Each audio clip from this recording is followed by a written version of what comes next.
BFM is SVG.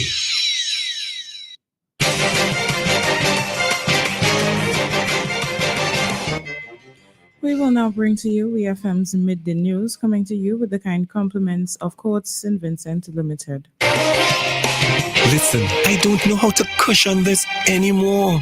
We've been uncomfortable for a long time and you've been sagging in support. After so many rough patches, it seems we've grown so far apart.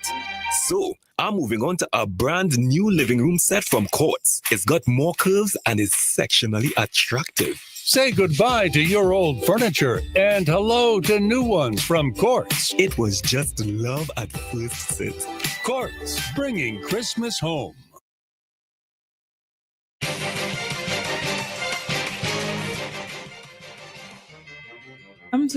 Welcome to WeFM's Midday News, coming to you with the kind compliments of Courts St. Vincent Limited. In local news, the Adelphi Secondary School has been named regional champion in the 2024 ECSE Regional Schools Investment Competition. Their business, the Adelphi Enterprise, won the intra-country segment of the competition in October and went on to represent SVG at the regional stage. The Schwazel Secondary School of St. Lucia was awarded runner-up with their business CHSS Emerging Investors. The award ceremony is scheduled to take place next year. The Eastern Caribbean Securities Exchange, the ECSE, says the competition was created to be a dynamic learning experience for high school and first-year college students and introduces them to investing while providing the opportunity to experience securities market activity firsthand.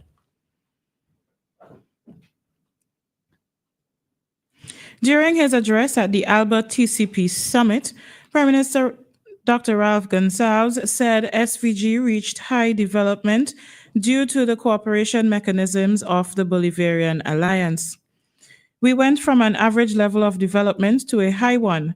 This is thanks to the significant contribution of the Alba Bank, PetroCaribe, Cuba, and Venezuela, the PM said at the summit in Caracas on Saturday. The PM highlighted that member countries of the regional alliance are united by geography, history, and the fever of that story we have become a compromise. PM Gonzalez addressed the issue of the ongoing conflict between Venezuela and America, saying that ALBA is love and complementarity. He added, in the US, instead of seeing this world as a time to bring about peace for all, we have a sense that those who have been victorious think they are omniscient, think they know everything and can do everything. The National Nine Mornings Committee has issued an apology for the obscene language that was used during the program this morning by one of its attendees. The committee said, "We sincerely apologize to the general public and our valued sponsors for this incident. We hold our festival to the highest standard, aiming to provide a family-friendly and inclusive environment for everyone, especially our children." They added that obscenity goes against the core values of the celebration and assures the public that steps will be taken to prevent such occurrences in the future. In news of the region, the site of the Jonestown massacre in Guyana, where U.S. Reverend Jim Jones ordered hundreds of his followers to drink a poisoned grape-flavored drink given to children first, is being turned into a tourist destination by a government-backed tour operator amid skepticism from nationals. Despite the rise in popularity of dark tourism, a term describing travelers visiting locations associated with death and tragedy, some in Guyana are doubtful about the tour, stating that some people would prefer not to remember the dark history. Rosalind Sucharan, owner and founder of Wanderlust Adventures, said Jonestown remains a tragic part of Guyana's history, but is also an event of global significance. It offers critical lessons about cult psychology, manipulation, and abuse of power.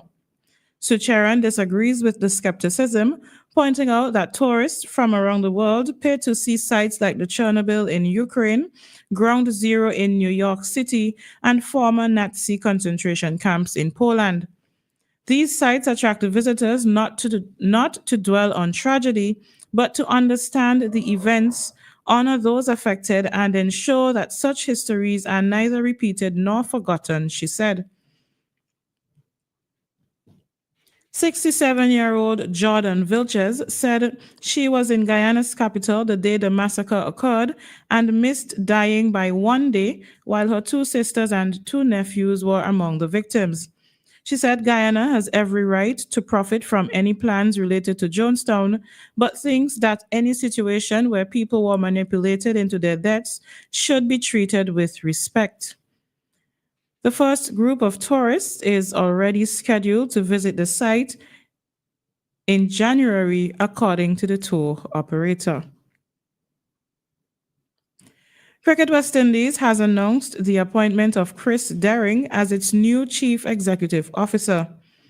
Cricket West Indies says Derring's appointment is the culmination of a meticulous meritocratic process, which included independent experts, and his selection reflects Cricket West Indies' steadfast commitment to attracting top-tier talent to lead West Indies cricket. President of Cricket West Indies, Dr. Kishore Shallow, praised the appointment, saying Chris Derring represents the best of the best, an innovator, strategist, business magnate, and a passionate advocate for West Indies cricket. Derring said West Indies cricket has always held a special place in his heart as a unifying force and a symbol of pride for our region, adding that he is honored to return to an organization that holds great significance to our people. Chris Derring will officially begin his tenure on February 1st next year. He will be based at Cricket West Indies headquarters at the Coolidge Cricket Ground in Antigua, where he will lead the organization's strategic vision and operational objectives. In international news, 2 Russian oil tankers have been terribly damaged in the Black Sea, causing an oil spill and reportedly killing at least 1 crew member. Both tankers are believed to have drifted before running aground offshore in the Kerch Strait. A rescue operation managed to secure 13 crew members rescued from 1 tanker before being suspended due to bad weather. The 14 remaining crew members aboard the second tanker are said to have everything necessary for immediate life support on board, but may be stranded until conditions improve. President Vladimir Putin has ordered a working group to be set up to deal with the incident, headed by Deputy Prime Minister Vitaly Savelyev, and authorities are investigating for criminal negligence. According to Russian officials, the 2 small vessels had been carrying around 4,300 deadweight tons of oil each. The Kerch Strait is a key route for exports of Russian grain and is also used for exports of crude oil, fuel oil, and liquefied natural gas. And finally, in sports, Team St. Lucia has been named the 2024 Winlot Windward Islands Under-15 Male Cricket Champions after beating Dominica at the Gros Islet playing field on Sunday afternoon. Dominica won the toss and decided to field. Caleb Childs top scored for St. Lucia with 31, Samuel Jean 22, while Cullen Daniel and Curdin Jones made 12 each, with extras totaling 22, made of 2 byes, 2 leg byes, 12 wides, and 6 no balls. For St. Lucia, Caleb Childs took 5 for 24 in 7.5 overs and was voted man of the match for his superb all-round performance.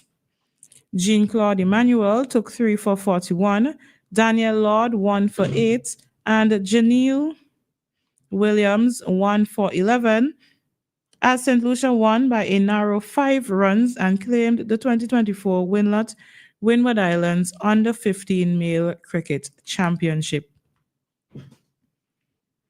This has been WeFM's Midday News. I have been your presenter, Dianna Cain.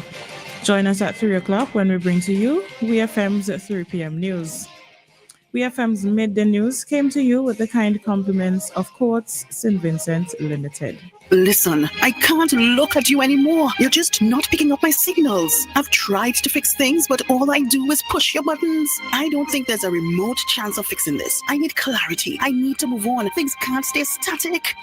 So I'm moving on to a brand new flat screen smart TV from Quartz. It has more inches and really knows how to turn me on. Say goodbye to your old TV and hello to a new one from Courts. I finally